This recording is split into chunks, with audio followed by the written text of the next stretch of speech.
Di sini saya akan menjelaskan pengertian perusahaan manufaktur.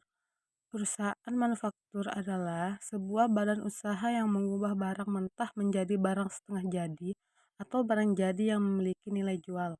Dalam proses pengolahannya, perusahaan mengoperasikan mesin, peralatan, dan tenaga kerja dalam satu medium. Ciri-ciri perusahaan manufaktur yang pertama yaitu pendapatannya berasal dari penjualan. Perusahaan manufaktur adalah perusahaan yang memproduksi, menghasilkan, serta menjual produk berupa barang. Barang yang dimaksud bisa berupa barang setengah jadi dan barang jadi seperti peralatan rumah tangga, berbagai jenis makanan dan minuman. Karena melakukan penjualan berupa barang, maka pendapatan utama perusahaan memperolehnya dari penjualan produk barang yang menghasilkannya. Biasanya satu manufaktur memproduksi lebih dari satu jenis barang. Jadi, atau barang setengah jadi, semakin banyak barang yang memproduksi, semakin banyak pula pendapatan yang masuk. Yang kedua yaitu memiliki persediaan fisik.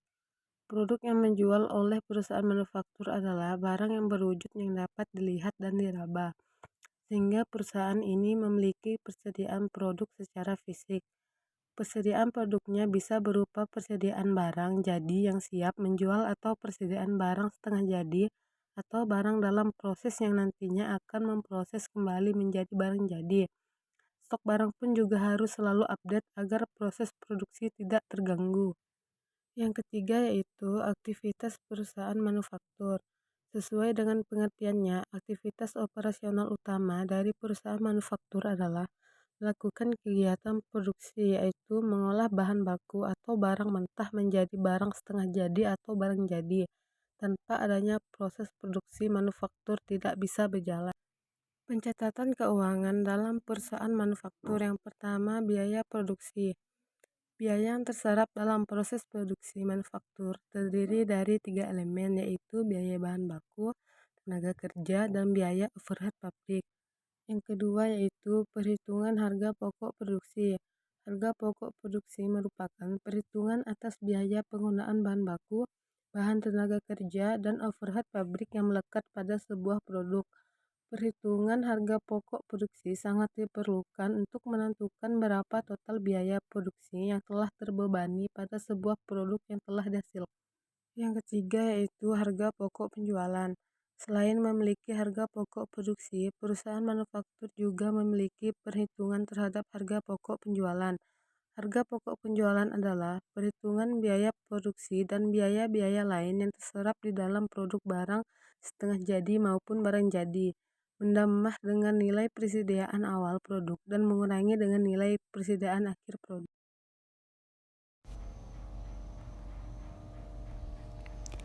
Penjurnalan pada siklus akuntansi perusahaan manufaktur. Setelah dokumen-dokumen diterima, informasi dari dokumen-dokumen tersebut akan didokumentasikan ke dalam suatu jurnal akuntansi. Kegiatan ini biasa dikenal sebagai penjurnalan. Terdapat 2 jenis jurnal dalam akuntansi yaitu jurnal umum dan jurnal khusus. Perbedaan utama dari kedua jenis jurnal tersebut adalah detail informasi yang dicatat. Informasi dalam akun yang dicatat pada jurnal umum akan diterangkan lebih lanjut pada jurnal khusus.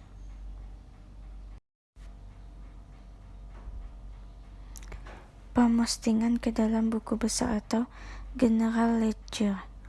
Pada siklus akuntansi perusahaan manufaktur, setiap informasi yang tercatat di jurnal umum dan jurnal khusus kemudian akan dimasukkan ke dalam buku besar. Nantinya setiap akun yang tercatat di jurnal umum dan jurnal khusus dalam katakanlah 1 bulan akan terakumulasi di dalam buku besar, seperti akun kas, piutang usaha, biaya-biaya, utang usaha, dan lainnya akan dirangkum secara mendetail di buku besar.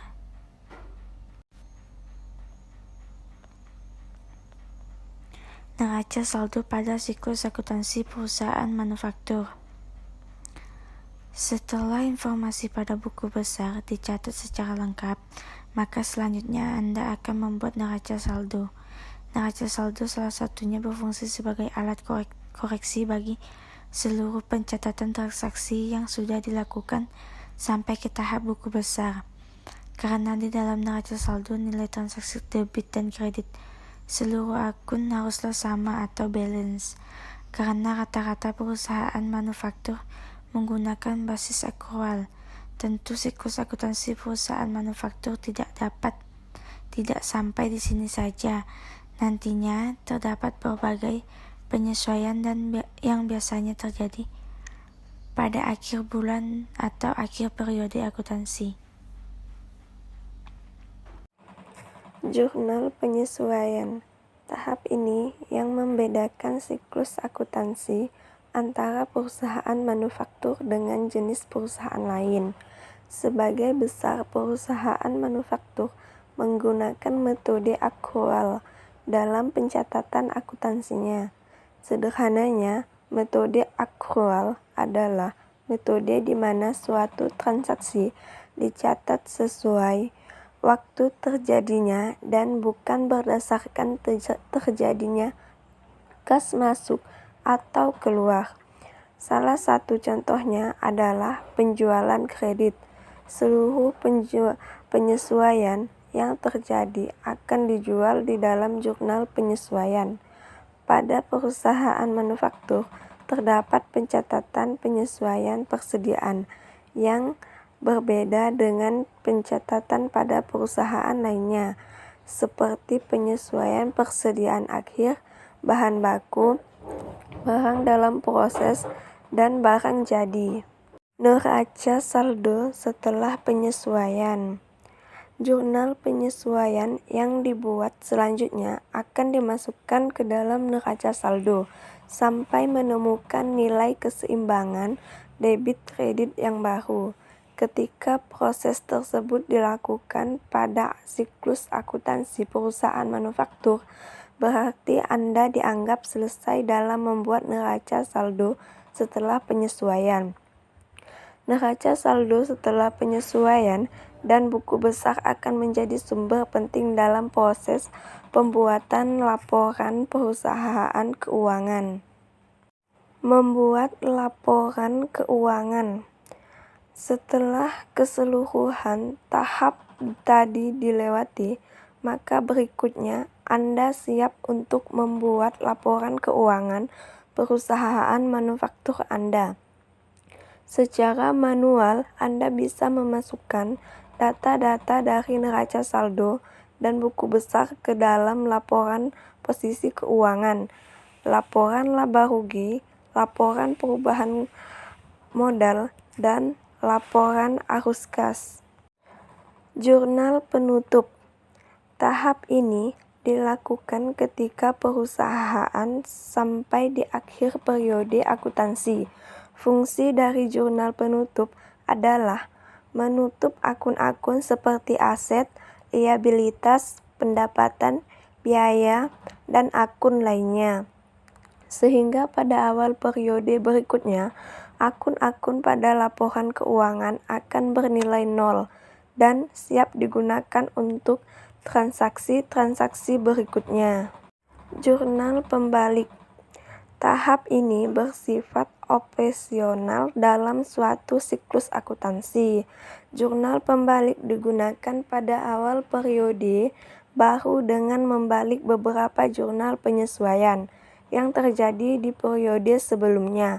Jurnal penyesuaian yang dibalik pada siklus akuntansi perusahaan manufaktur biasanya berkaitan dengan akun neraca perusahaan. Contoh soal dasar akuntansi perusahaan manufaktur. Kasus per 1, di mana persediaan barang dalam proses awal sebesar Rp40.000, persediaan bahan baku awal sebesar Rp60.000, sedangkan bahan baku tersedia dipakai sebanyak Rp810.000. Jumlah pemakaian bahan baku Rp785.000. Biaya tenaga kerja langsung sebesar Rp500.000. Biaya tenaga kerja tidak langsung sebesar Rp220.000. Bahan penolong sebesar Rp50.000.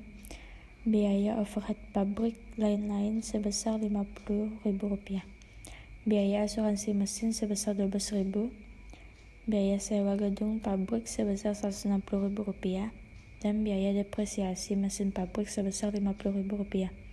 Sedangkan persediaan barang dalam proses akhir periode sebesar Rp30.000. Hitunglah besarnya harga pokok produksinya. Penyelesaiannya, persediaan barang dalam proses awal sebesar Rp40.000, kemudian pemakaian bahan baku, persediaan bahan baku awal sebesar Rp60.000, pembelian bahan baku sebesar Rp750.000, ditambah bahan baku tersedia dipakai sebesar Rp810.000, kemudian dikurang dengan persediaan bahan baku akhir, pemakaian bahan baku akhir sebesar Rp785.000, kemudian biaya tenaga kerja langsung sebesar Rp500.000, BOP biaya tenaga kerja tidak langsung sebesar Rp220.000, biaya bahan penolong sebesar Rp50.000, BOP lainnya sebesar Rp50.000, biaya asuransi mesin sebesar Rp12.000, biaya sewa gedung pabrik sebesar Rp160.000, biaya penyusutan pabrik sebesar Rp50.000, dijumlah sebesar Rp542.000. Kemudian barang siap digunakan sebesar Rp1.827.000. Persediaan barang dalam proses awal ditambah dengan biaya produksi sebesar Rp1.827.000 ditambah Rp40.000. Kemudian barang siap digunakan sebesar Rp1.867.000.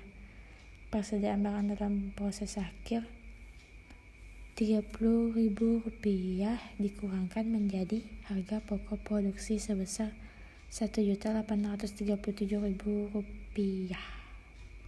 Kasus pada soal nomor 2, PT BSI memiliki persediaan bahan baku awal tahun atau 1 Januari 2010 sebesar Rp1 juta, pembelian bahan baku selama tahun 2010 sebesar 10 juta, sedangkan persediaan akhir bahan baku per 31 Desember 2010 sebesar Rp500.000.